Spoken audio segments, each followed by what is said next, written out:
Привет, друзья!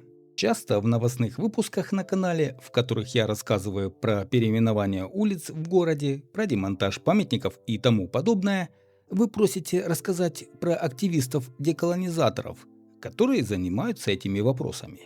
Сегодня поговорим о теме, которая вызывает бурные споры, о деколонизации и переименованиях в Харькове.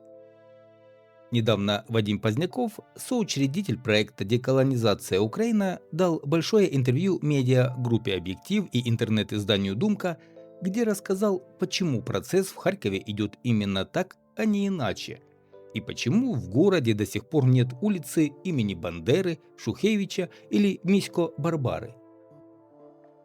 Если вы не видели и не читали это интервью, в этом видео я кратко перескажу его позицию своими словами, без лозунгов, спокойно и по сути. Давайте разберемся, что он сказал и какие у него аргументы. Вадим Поздняков – человек, который уже много лет борется за украинское культурное пространство. По словам Вадима Позднякова, Россия проводит настоящий этноцид, уничтожает все украинское, памятники, учебники, доски в честь защитников, литературу, даже церковные общины. На их место ставят Ленина, Сталина, Пушкина, своих идолов. Цель проста – стереть украинскую идентичность. Поздняков сравнил деколонизацию с вывозом мусора, мол, это не роскошь, а необходимость. Советские и российские названия, памятники, вывески – это наследие империи, от которого Украина должна была избавиться еще в 1990-х годах. По его словам, демонтаж памятников и замена табличек – это копеечные расходы, особенно если сравнить с другими статьями бюджета. Главное – не воровать и делать все по-честному.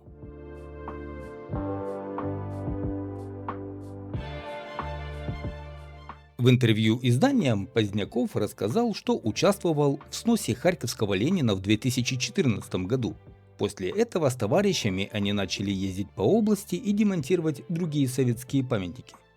Так постепенно родился проект «Деколонизация Украина», который сейчас работает по всей стране. В команде сотни волонтеров, есть и сотрудники на зарплате, часть средств идет на бензин, поездки и технические расходы. По словам Позднякова, с городским советом Харькова отношения нормальные. Чиновники реагируют на обращения и проводят демонтаж вывесок. А вот с областной администрацией контакта почти нет. Он подчеркнул, что все стараются делать в рамках закона. Если объект подпадает под деколонизацию, обращаются в официальные инстанции, они действуют с кувалдами.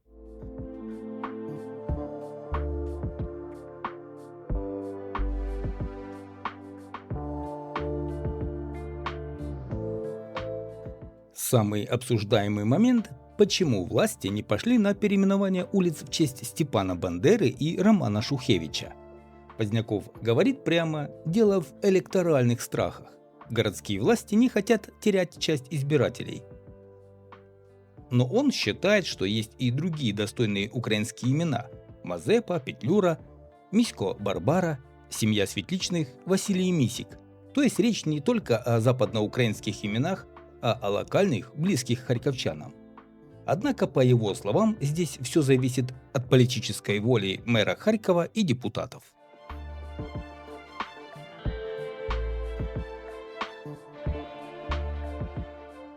В Харькове по подсчетам активистов нужно переименовать еще около 50 улиц, а по области около 200.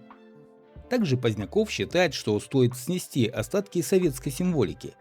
Мурал Гагарина, звезды, серпы и молоты, памятники Жуковскому и Шумилову. Вместо них памятники поставить украинским деятелям, например, бюст Миколы Михновского и барельеф Болбочану. Все эти новые объекты, как он отметил, создаются без участия бюджета, за счет меценатов. Памятник советскому солдату на улице 23 августа должен быть демонтирован. Улицы академика Павлова и Жуковского переименованы. Не все пожилые люди против декоммунизации, говорит Поздняков. Многие, наоборот, поддерживают, потому что сами жили при советской идеологии и знают, что это было. Сопротивление чаще связано не с возрастом, а с уровнем образования и влиянием российской пропаганды. Одна из самых острых тем – влияние Украинской Православной Церкви Московского Патриархата. Поздняков уверен, где сильны приходы Московского Патриархата, там сильнее и сопротивление украинской идентичности. Он призывает государство действовать жестче, проверять собственность, прекращать финансирование, возвращать в госсобственность незаконно приватизированные храмы. И главное, поддерживать тех священников, кто хочет перейти в православную церковь Украины, но боится давления. По мнению Позднякова, при желании украинские спецслужбы могли бы за полгода сделать так, чтобы Московский Патриархат утратил влияние. Все упирается в политическую волю.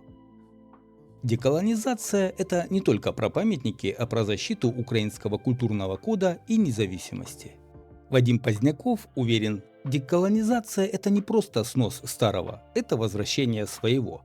Украина должна строить национальную идентичность, в которой есть место для общенациональных героев и для местных. Важно, чтобы в Харькове были не только улицы Бандеры, но и улицы, названные в честь харьковских поэтов, музыкантов и историков. Как видим, процесс деколонизации – это не только борьба с памятниками, а гораздо глубже – это вопрос памяти, идентичности и будущего. Харьков движется в этом направлении, но многое зависит от политической воли и общественной поддержки. А как вы считаете, друзья, стоит ли переименовывать все улицы до конца? Или нужно искать баланс между прошлым и будущим? Пишите в комментариях. С вами был Алекс Моторный. Подписывайтесь на канал и до новых встреч!